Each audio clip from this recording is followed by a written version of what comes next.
Good morning students. मैंने अपने last lecture में आपको पीरियोडिक प्रॉपर्टीज में second periodic properties ionization energy और आयनाइजेशन एंथैल्पी के बारे में बताया था।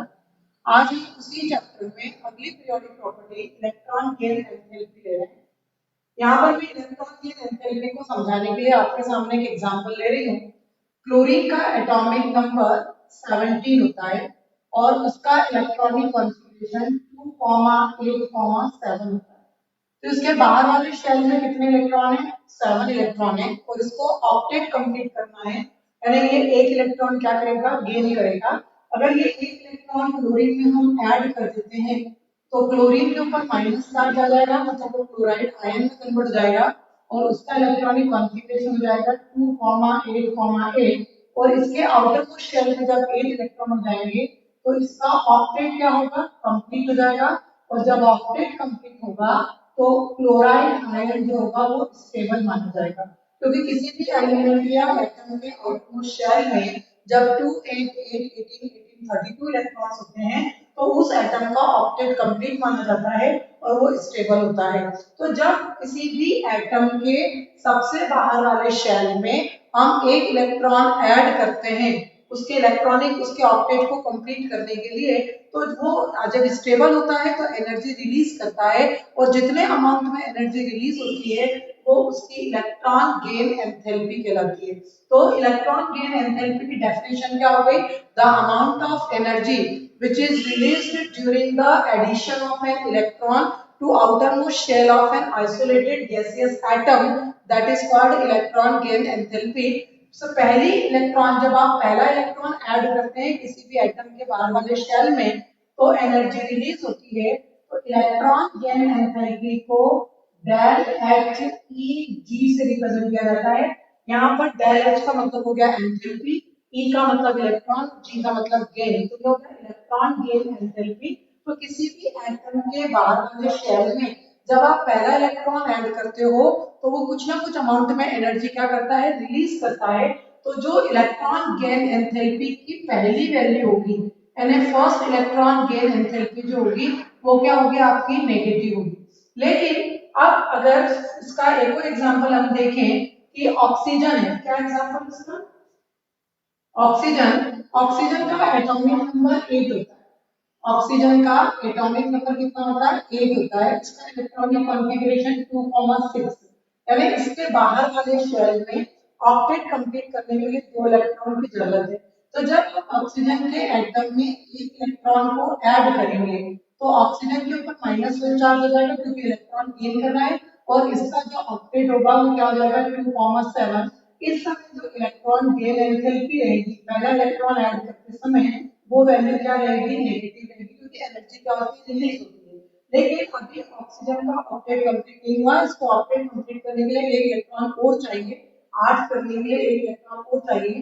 तो जब आप O नेगेटिव आयन के अंदर एक इलेक्ट्रॉन ऐड करोगे तो यहाँ पर इलेक्ट्रॉन पर भी माइनस चार्ज है और आयन के ऊपर भी माइनस चार्ज है, तो सेम चार्ज होने के कारण they will repel each other, वो एक दूसरे को रिपेल करेंगे और उस रिपल्शन को आपको ओवरकम करके उसके अंदर इलेक्ट्रॉन ऐड करना है ताकि ऑक्सीजन का ऑक्टेट क्या हो सके? कंप्लीट हो सके। तो जब आप किसी एनायन के अंदर नेगेटिवली चार्ज एलिमेंट आयन के अंदर जब आप एक इलेक्ट्रॉन ऐड करते हो तो सबसे पहले उस इलेक्ट्रॉन को ऐड करने के लिए आपको फोर्स ऑफ रिपल्शन को ओवरकम करना होता है।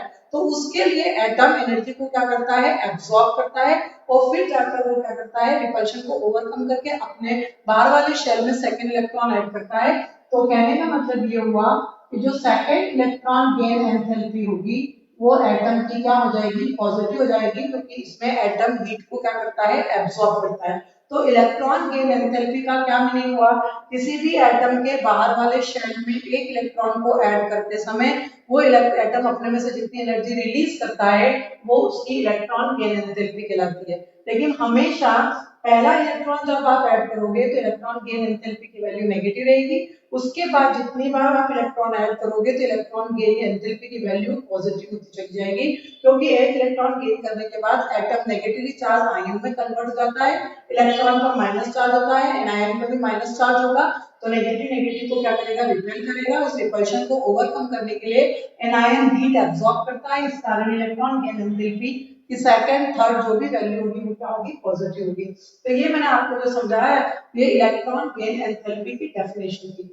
अब हम इसका पढ़ेंगे variation in period and variation in group. Variation in period, variation in period, what do you mean by variation in period? मतलब हम पीरियोडिक टेबल में जब लेफ्ट टू राइट मूव करेंगे तो इलेक्ट्रॉन गेन एंथैल्पी पर क्या असर पड़ेगा, इलेक्ट्रॉन गेन एंथैल्पी इंक्रीज होगी कि डिक्रीज होगी। इसके लिए मैं आपके सामने सेकंड पीरियड ले रही हूँ। यहाँ पर सेकंड पीरियड में आता है lithium, beryllium, boron, carbon, nitrogen, oxygen, fluorine और नियॉन। यहाँ पर लिथियम का इलेक्ट्रॉनिक कॉन्फ़िगरेशन 2,1, बेरिलियम का 2,2, बोरॉन का 2,3, कार्बन का 2,4, नाइट्रोजन का 2,5, ऑक्सीजन 2,6, फ्लोरीन 2,7, नियॉन 2,8। यहाँ पर हम देखें तो लिथियम और बेरिलियम जो फॉलोअर के एलिमेंट है, इनके बाहर वाले शेल में दो के बाद एक इलेक्ट्रॉन है, दो के बाद दो इलेक्ट्रॉन है। लिथियम अपना एक इलेक्ट्रॉन अगर दे भी देता है तो भी ऑक्टेट कंप्लीट माना जाएगा। बेरिलियम अपने दो इलेक्ट्रॉन डोनेट कर देगा तो इसको ऑक्टेट कंप्लीट माना जाएगा। लेकिन बोरॉन, कार्बन, नाइट्रोजन और ऑक्सीजन में ऑक्टेट कंप्लीट करने के लिए बोरॉन में 5 इलेक्ट्रॉन की जरूरत है, कार्बन में 4 इलेक्ट्रॉन की जरूरत है, नाइट्रोजन में 3 इलेक्ट्रॉन की जरूरत है, ऑक्सीजन में 6 इलेक्ट्रॉन की जरूरत है और फ्लोरीन में 7 इलेक्ट्रॉन की जरूरत है। जब आप इस सेकंड पीरियड में एक इलेक्ट्रॉन भेजोगे तो यहाँ पर लिथियम बोलेगा मेरा भी एक इलेक्ट्रॉन साथ में ले जा, क्योंकि लिथियम को इलेक्ट्रॉन की जरूरत नहीं है। बेरिलियम बोलेगा मुझे इलेक्ट्रॉन की जरूरत नहीं है, मैं फ्री कर लूं। बोरॉन के पास जब ये इलेक्ट्रॉन जाएगा तो बोरॉन कहेगा एक से मेरा क्या होगा, मुझे ऑक्टेट कंप्लीट करने के लिए 5 इलेक्ट्रॉन की जरूरत है। ऐसे करते करते जब ये इलेक्ट्रॉन ऑक्सीजन के पास आएगा तो ऑक्सीजन ये सोचेगा कि एक इलेक्ट्रॉन जिससे तैसे आया है इसको तो रखूं मैं अपने पास, और एक और आएगा उसका अपना ऑक्टेट क्या हो जाएगा, कंप्लीट हो जाएगा। जैसे ही ऑक्सीजन ये इलेक्ट्रॉन अपने अंदर ऐड करने लगता है तो फ्लोरीन कहता है इस इलेक्ट्रॉन को ऐड कर लेने के बाद भी तेरा ऑक्टेट कंप्लीट नहीं होगा, और अगर इस इलेक्ट्रॉन को मैं अपने आउटरमोस्ट शेल में ऐड करूंगा तो मेरा ऑक्टेट क्या हो जाएगा, कंप्लीट हो जाएगा। तो इस कारण फ्लोरीन का जो इलेक्ट्रॉन के प्रति एफिनिटी है, अट्रैक्शन है, वो फ्लोरीन के केस में क्या हो गया, ज्यादा हो गया, यानी फ्लोरीन अपने अंदर उसको क्या करेगा, ऐड करेगा। तो पीरियोडिक टेबल में जब हम लेफ्ट टू राइट चलते हैं तो एटॉमिक साइज डिक्रीज होता है, एटॉमिक साइज डिक्रीज होता है। उसके कारण इनकमिंग इलेक्ट्रॉन पर यानी आने वाले इलेक्ट्रॉन पर न्यूक्लियर का फोर्स ऑफ अट्रैक्शन क्या होगा, बढ़ जाएगा। तो इलेक्ट्रॉन गेन एंथैल्पी क्या हो जाएगी, बढ़ जाएगी। यानी पीरियोडिक टेबल में left to right means period में मूव करने पर इलेक्ट्रॉन गेन एंथैल्पी इंक्रीज होती है। पीरियड में इलेक्ट्रॉन गेन एंथैल्पी जो होगी वो क्या होगी, इंक्रीज होगी। लेकिन वहीं पर अगर हम बात करें वेरिएशन इन ग्रुप की, किसकी बात करें, variation in group, variation in group की, यानी हम पीरियोडिक टेबल में लेफ्ट टू राइट चले, वेरिएशन इन ग्रुप यानी टॉप टू बॉटम चले, means lithium, sodium, potassium, rubidium, caesium, francium, lithium, sodium, potassium, rubidium और सीजियम। तो यहाँ पर जब यहाँ अगर इधर हम देखें फ्लोरीन, क्लोरीन, ब्रोमीन, आयोडीन और एस्टेटिन में, तो पीरियोडिक टेबल में जब हम टॉप टू बॉटम चलते हैं, ऊपर से नीचे की ओर मूव करते हैं, तो मैं आपको इसी लेक्चर इसी चैप्टर में पढ़ा चुकी हूँ कि टॉप टू बॉटम में चलने पर एटॉमिक साइज जो होता है वो इंक्रीज होता है। एटॉमिक साइज यानी एटम का साइज क्या होता है, बढ़ता है। एटम का साइज बढ़ने के कारण न्यूक्लियर का फोर्स ऑफ अट्रैक्शन आने वाले इलेक्ट्रॉन पर कम होता है, यानी न्यूक्लियर बाहर वाले इलेक्ट्रॉन को अपनी तरफ अट्रैक्ट नहीं कर पाता है, तो इलेक्ट्रॉन गेन एंथैल्पी क्या होगी, डिक्रीज होगी। तो जब भी हम पीरियोडिक टेबल में टॉप टू बॉटम चलेंगे यानी ग्रुप में मूव करेंगे तो एटॉमिक साइज बढ़ने के कारण आने वाले इलेक्ट्रॉन पर न्यूक्लियर का फोर्स अट्रैक्शन डिक्रीज होता है। इस कारण जो इलेक्ट्रॉन है वो आउटरमोस्ट शेल में ऐड नहीं हो पाता है, इस कारण जो है इलेक्ट्रॉन गेन एंथैल्पी क्या होती है, डिक्रीज होती है। तो पीरियोडिक टेबल में ग्रुप में एटॉमिक साइज इंक्रीज होने के कारण इलेक्ट्रॉन गेन एंथैल्पी जो होगी वो क्या होगी, डिक्रीज होगी। यहाँ पर मैं आपको एक क्वेश्चन बता रही हूँ कि ये मैंने फर्स्ट ग्रुप की बात करी है, आपके सामने मैंने यहाँ पर ग्रुप नंबर 17 लिखा हुआ है जिसके एलिमेंट है फ्लोरीन, क्लोरीन, ब्रोमीन और आयोडीन एंड एस्टेटिन। तो जब हम ग्रुप ग्रुप 17 में भी ऊपर से नीचे की तरफ मूव करेंगे तो एटॉमिक साइज क्या होगा, इंक्रीज होगा। एटॉमिक साइज इंक्रीज होगा तो आने वाले इलेक्ट्रॉन पर न्यूक्लियर का फोर्स अट्रैक्शन क्या हो जाएगा, कम हो जाएगा। इसका मतलब इलेक्ट्रॉन गेन एंथैल्पी क्या हो जाएगी, कम हो जाएगी। तो यहाँ पर जो अगर मैं आपसे कहूँ कि इस ग्रुप नंबर 17 के लिए इलेक्ट्रॉन गेन एंथैल्पी का ऑर्डर लिखो तो आप क्या लिखोगे, फ्लोरीन की इलेक्ट्रॉन गेन एंथैल्पी क्लोरीन से ज्यादा होती है, फ्लोरीन की इलेक्ट्रॉन गेन एंथैल्पी ब्रोमीन से ज्यादा होती है और ब्रोमीन की इलेक्ट्रॉन गेन एंथैल्पी आयोडीन से ज्यादा होती है। यानी सबसे ज्यादा इलेक्ट्रॉन गेन एंथैल्पी फ्लोरीन की होगी और सबसे कम इलेक्ट्रॉन गेन एंथैल्पी आयोडीन की होगी। लेकिन ये ऑर्डर थोड़ा सा यहाँ चेंज हो जाता है। आपके सामने ये जो ऑर्डर है ये ऑर्डर हो जाएगा, फ्लोरीन की इलेक्ट्रॉन एफिनिटी क्लोरीन से कम होती है, क्लोरीन की ब्रोमीन से ज्यादा होती है और ब्रोमीन की आयोडीन से। यानी ग्रुप नंबर 17 में सबसे ज्यादा इलेक्ट्रॉन गेन एंथैल्पी क्लोरीन की होती है। तो यहाँ पर ऐसा क्यों होता है कि फ्लोरीन की इलेक्ट्रॉन गेन एंथैल्पी, इलेक्ट्रॉन लेने की टेंडेंसी क्लोरीन से कम होती है, उसका क्या कारण है मैं आपको बताऊं। तो यहाँ पर ग्रुप नंबर 17 के बाद ग्रुप नंबर 18 आ जाता है जिसमें हम पढ़ते हैं helium, neon, argon, krypton, xenon और रेडॉन। ये नोबल गैसेस है और नोबल गैसेस का ऑक्टेट जो रहता है वो क्या रहता है, कंप्लीट रहता है। इन सभी गैसेस के बाहर वाले शेल में 8, 18, 18, 32 इलेक्ट्रॉन होते हैं, यानी इनका ऑक्टेट कंप्लीट रहता है। तो ये इनर्ट स्टेट में पाई जाती है, यानी ये रिएक्शन में पार्टिसिपेट नहीं करती है, ना इलेक्ट्रॉन लेती है ना देती है। तो ग्रुप नंबर 17 तक हमारी पीरियोडिक टेबल में हमको रिएक्टिविटी देखने को मिलेगी। तो जब हम पीरियोडिक टेबल में लेफ्ट टू राइट चलेंगे तो अगर हम ये माने कि हमारे इसमें ग्रुप नंबर 18 नहीं है तो हमारी पीरियोडिक टेबल का लास्ट एलिमेंट कौन है, फ्लोरीन है। और अपने ग्रुप का पहला मेंबर भी कौन है, फ्लोरीन है। तो फ्लोरीन का साइज कैसा है, छोटा है। फ्लोरीन का साइज छोटा होने के कारण क्या होता है, मैंने आपको बताया था फ्लोरीन का एटॉमिक नंबर होता है 9, इसका इलेक्ट्रॉनिक कॉन्फ़िगरेशन होता है 1s2 2s2 2p5। यानी इसमें 2s में कितने इलेक्ट्रॉन रहते हैं, 2, और 2p में कितने इलेक्ट्रॉन रहते हैं, 5, 1 2 3 4 5। तो फ्लोरीन का साइज छोटा होने के कारण इसके जो 2p सबशेल होते हैं, आपको मालूम है p ऑर्बिटल का शेप डंबल होता है। तो ये जो p ऑर्बिटल के जो p सबशेल के ऑर्बिटल्स हैं, ये इनमें प्रेजेंट इलेक्ट्रॉन जो हैं साइज छोटा होने के कारण ए पी सबशेल के जो लोब्स होते हैं वो कॉम्पैक्ट और कंफ्यूज्ड हो जाते हैं, यानी एक दूसरे में काफी पास पास आ जाते हैं, जिसके कारण इनमें प्रेजेंट इलेक्ट्रॉन के बीच का में इंटर इलेक्ट्रॉनिक रिपल्शन होता है, क्योंकि इलेक्ट्रॉन पर सेम चार्ज होता है तो इनमें प्रेजेंट इलेक्ट्रॉन पास पास आ जाते हैं। वो पास पास आएंगे तो इनके बीच में क्या होगा, रिपल्शन होगा। रिपल्शन होगा तो ये लोब्स एक दूसरे को क्या करेंगे, रिपेल करेंगे। तो आने वाले इलेक्ट्रॉन पर अट्रैक्शन की बजाय रिपल्शन लगेगा और वो इजीली शेल में ऐड नहीं हो पाएगा। इस कारण फ्लोरीन की इलेक्ट्रॉन एफिनिटी क्लोरीन से कम होती है।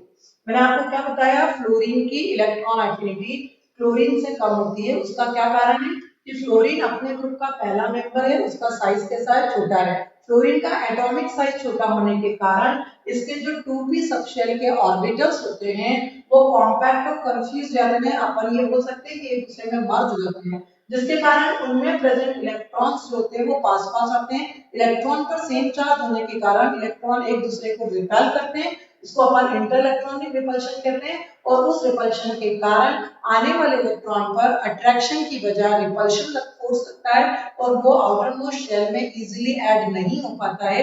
इसलिए फ्लोरीन की इलेक्ट्रॉन एफिनिटी क्लोरीन से क्या होती है, कम होती है। तो ये था आपका इलेक्ट्रॉन गेन एंथैल्पी का वेरिएशन इन पीरियड। जब हम पीरियोडिक टेबल में लेफ्ट टू राइट यानी पीरियड में मूव करेंगे तो इलेक्ट्रॉन गेन एंथैल्पी इंक्रीज होगी। और क्यों, क्योंकि एटॉमिक साइज डिक्रीज होता है। और ग्रुप में इलेक्ट्रॉन गेन एंथैल्पी क्या होगी, डिक्रीज होगी, क्योंकि एटॉमिक साइज क्या होता है, इंक्रीज होता है। इसी से रिलेटेड यहाँ पर एक और क्वेश्चन है कि नोबल गैसेस की इलेक्ट्रॉन एफिनिटी ऑलमोस्ट जीरो होती है। इसकी नोबल गैसेस की मींस मैं आपके सामने बात कर रही हूँ ग्रुप नंबर 18 की। तो ग्रुप नंबर 18 में noble gases helium, neon, argon, krypton, xenon और रेडॉन होता है। तो इनका भी इलेक्ट्रॉनिक कॉन्फ़िगरेशन होता है NH2 NP6 होता है। यानी इन सभी गैसेस के बाहर वाले शेल में 8 इलेक्ट्रॉन होते हैं, यानी इनका ऑक्टेट क्या होता है, कंप्लीट होता है। और जब इनका ऑक्टेट कंप्लीट रहेगा तो ये कैसे मानी जाएंगी, स्टेबल। और स्टेबल मानी जाएंगी तो ना ये इलेक्ट्रॉन लेंगी ना देंगी, इस कारण इनकी इलेक्ट्रॉन एफिनिटी ऑलमोस्ट क्या होती है, जीरो होती है। तो यहाँ पर जो दूसरा रीजनिंग क्वेश्चन मैंने आपको बताया वो क्या था कि नोबल गैसेस की इलेक्ट्रॉन एफिनिटी ऑलमोस्ट जीरो होती है। उसका क्या कारण बताया कि नोबल गैसेस का साइज कैसा, नोबल गैसेस का ऑक्टेट क्या रहता है, कंप्लीट रहता है। ऑक्टेट कंप्लीट होने के कारण वो स्टेबल मानी जाती है, तो ना वो इलेक्ट्रॉन लेती हैं ना देती हैं, इस कारण उनकी इलेक्ट्रॉन गेन एंथैल्पी जो होती है वो ऑलमोस्ट क्या होती है, जीरो होती है। तो ग्रुप में जाने पर, टॉप टू बॉटम जाने पर एटॉमिक साइज बढ़ने के कारण इलेक्ट्रॉन गेन एंथैल्पी जो होगी वो क्या होगी, डिक्रीज होगी। तो ये था आपका variation in period and variation in group. इसी में अपना जो अगला टॉपिक है वो है आपका factors affecting electron gain enthalpy. Factors affecting electron gain enthalpy. Electron factors affecting electron gain enthalpy. Electron gain enthalpy कौन कौन से ऐसे फैक्टर हैं जो इलेक्ट्रॉन गेन एंथैल्पी को अफेक्ट करते हैं? उसमें सबसे पहला है आपका एटॉमिक साइज। जो दूसरा आता है वो है nuclear charge. Nuclear charge. Third जो आता है वो आपका है स्क्रीनिंग इफेक्ट। Screening effect. और फोर्थ जो आता है वो है penetration of orbital. Penetration of orbital. Penetration of orbital. और लास्ट में जो आता है वो है आपका electronic configuration. Electronic configuration. Electronic configuration. तो यहाँ पर ये कौन कौन से फैक्टर्स है जो इलेक्ट्रॉन गेन एंथैल्पी को अफेक्ट करते हैं? तो सबसे पहला है आपका एटॉमिक साइज। मैंने आपको थोड़ी देर पहले पढ़ाया है कि अगर एटम का साइज छोटा होगा तो आने वाले इलेक्ट्रॉन पर न्यूक्लियर का फोर्स अट्रैक्शन ज्यादा रहेगा, तो इलेक्ट्रॉन गेन एंथैल्पी इंक्रीज हो जाएगी। और अगर एटम का साइज बड़ा होगा तो आने वाले इलेक्ट्रॉन पर न्यूक्लियर का फोर्स अट्रैक्शन कम हो जाएगा, तो वो आसानी से शेल में ऐड नहीं हो पाएगा। इसका मतलब इलेक्ट्रॉन गेन एंथैल्पी डिक्रीज हो जाएगी। तो एटॉमिक साइज जो होता है वो इलेक्ट्रॉन गेन एंथैल्पी के इनवर्सली प्रोपोर्शनल में होता है। यानी साइज बढ़ेगा तो इलेक्ट्रॉन गेन एंथैल्पी डिक्रीज होगी, साइज घटेगा या डिक्रीज होगा तो इलेक्ट्रॉन गेन एंथैल्पी इंक्रीज हो जाएगी। उसके बाद है न्यूक्लियर चार्ज। जिस इलेक्ट्रॉन को आप किसी शेल में ऐड करना चाहते हैं, अगर उसके ऊपर न्यूक्लियर का फोर्स अट्रैक्शन ज्यादा होगा तो उसकी इलेक्ट्रॉन गेन एंथैल्पी क्या होगी, ज्यादा होगी। अगर आने वाले इलेक्ट्रॉन पर न्यूक्लियर का फोर्स अट्रैक्शन कम लगेगा तो उसकी इलेक्ट्रॉन गेन एंथैल्पी क्या होगी, कम होगी। यानी जो इलेक्ट्रॉन गेन एंथैल्पी होती है वो न्यूक्लियर चार्ज के डायरेक्टली प्रोपोर्शनल होती है। आने वाले इलेक्ट्रॉन पर न्यूक्लियर का फोर्स अट्रैक्शन अगर ज्यादा लगेगा तो इलेक्ट्रॉन गेन एंथैल्पी ज्यादा होगी। अगर न्यूक्लियर फोर्स अट्रैक्शन कम रहेगा तो आने वाले इलेक्ट्रॉन की जो फोर्स अट्रैक्शन कम हो जाएगा तो इलेक्ट्रॉन गेन एंथैल्पी क्या हो जाएगी, कम हो जाएगी। तीसरा आता है स्क्रीनिंग इफेक्ट। मैंने आपको बताया था कि किसी भी न्यूक्लियस और उसके बाहर वाले शेल के बीच में जो इलेक्ट्रॉन प्रेजेंट होते हैं उन इलेक्ट्रॉन्स को हम इंटरवेनिंग इलेक्ट्रॉन्स कहते हैं। और ये इलेक्ट्रॉन्स न्यूक्लियर के फोर्स ऑफ अट्रैक्शन को बाहर वाले शेल पर जाने का से अपोज करते हैं, जाने से रोकते हैं। और इस इफेक्ट को हम स्क्रीनिंग इफेक्ट कहते हैं। क्या बताया मैंने आपको, किसी भी एटम में न्यूक्लियस और सबसे बाहर वाले शेल के बीच में जो इलेक्ट्रॉन्स प्रेजेंट होते हैं उन इलेक्ट्रॉन्स को इंटरवेनिंग इलेक्ट्रॉन्स कहते हैं। और ये जो इंटरवेनिंग इलेक्ट्रॉन्स होते हैं ये न्यूक्लियस के फोर्स ऑफ अट्रैक्शन को बाहर वाले शेल पर जाने से रोकते हैं। और इस इफेक्ट को हम स्क्रीनिंग इफेक्ट या शील्डिंग इफेक्ट कहते हैं। यानी अंदर वाले इलेक्ट्रॉन्स की संख्या जितनी ज्यादा होगी वो उतना ही पावरफुल स्क्रीन क्रिएट करेंगे। मतलब न्यूक्लियर के फोर्स ऑफ अट्रैक्शन को बाहर जाने से उतनी ही पावरफुली रोकेंगे, तो आने वाले इलेक्ट्रॉन पर न्यूक्लियर का फोर्स अट्रैक्शन क्या हो जाएगा, कम हो जाएगा। तो इलेक्ट्रॉन गेन एंथैल्पी क्या हो जाएगी, कम हो जाएगी। यानी स्क्रीनिंग इफेक्ट का मैग्नीट्यूड ज्यादा है तो इलेक्ट्रॉन गेन एंथैल्पी कम हो जाएगी। और अगर स्क्रीनिंग इफेक्ट का मैग्नीट्यूड कम है यानी अंदर वाले जो इलेक्ट्रॉन है वो न्यूक्लियर के फोर्स ऑफ अट्रैक्शन को बाहर जाने से नहीं रोक पा रहे हैं, तो आने वाले इलेक्ट्रॉन को न्यूक्लियर का फोर्स अट्रैक्शन ज्यादा लगेगा तो इलेक्ट्रॉन गेन एंथैल्पी की वैल्यू क्या हो जाएगी, बढ़ जाएगी। तो स्क्रीनिंग इफेक्ट इसके इनवर्सली प्रोपोर्शनल होता है। फिर होता है पेनिट्रेशन ऑफ ऑर्बिटल। मैं आपके सामने यहाँ बता रही हूँ ये न्यूक्लियस है, ये एस ऑर्बिटल है, ये न्यूक्लियस है, ये sp है, sp_d है, sp_d और f है। आपको यहाँ पर इलेक्ट्रॉन ऐड करना है अगर s ऑर्बिटल में, तो आप s ऑर्बिटल में इजीली इलेक्ट्रॉन ऐड कर दोगे because it lies very close to the nucleus. ये न्यूक्लियस के बहुत ज्यादा पास में है। यानी जिस ऑर्बिटल में आप इलेक्ट्रॉन ऐड करना चाहते हैं वो न्यूक्लियस के जितने ज्यादा पास में होगा उसकी इलेक्ट्रॉन गेन एंथैल्पी उतनी ही ज्यादा होगी। क्यों? क्योंकि ऑर्बिटल पास होने की वजह से न्यूक्लियर का फोर्स अट्रैक्शन ज्यादा रहेगा आने वाले इलेक्ट्रॉन पर, इस कारण उसकी इलेक्ट्रॉन गेन एंथैल्पी की वैल्यू क्या होगी, बढ़ जाएगी। वहीं एफ ऑर्बिटल के केस में यहाँ पर देखिए आप एस ऑर्बिटल का डिस्टेंस क्या हो गया, बढ़ गया। यानी अगर आप ऑर्बिटल में एफ ऑर्बिटल में इलेक्ट्रॉन ऐड करना चाहते हैं तो न्यूक्लियर का फोर्स अट्रैक्शन क्या हो जाएगा, कम हो जाएगा, उसके कारण उसकी इलेक्ट्रॉन गेन एंथैल्पी क्या हो जाएगी, कम। और लास्ट वाला जो है वो इलेक्ट्रॉनिक कॉन्फ़िगरेशन है। मैंने आपको बताया था कि अगर किसी भी एटम का ऑक्टेट कंप्लीट होता है उसके बाहर वाले शेल में 8 इलेक्ट्रॉन होते हैं, तो ना तो वो इलेक्ट्रॉन लूज करेगा ना गेन करेगा, मतलब उसका कॉन्फ़िगरेशन कैसा रहेगा, स्टेबल रहेगा। इस कारण उसकी इलेक्ट्रॉन गेन एंथैल्पी क्या मान जाएगी, 0 मान जाएगी। तो ये जो है फैक्टर्स थे जो इलेक्ट्रॉन गेन एंथैल्पी को अफेक्ट करते हैं। Students, now it is sufficient for today. मैं अपने नेक्स्ट लेक्चर में आपको इलेक्ट्रोनेगेटिविटी के बारे में बताऊंगी। Thank you very much.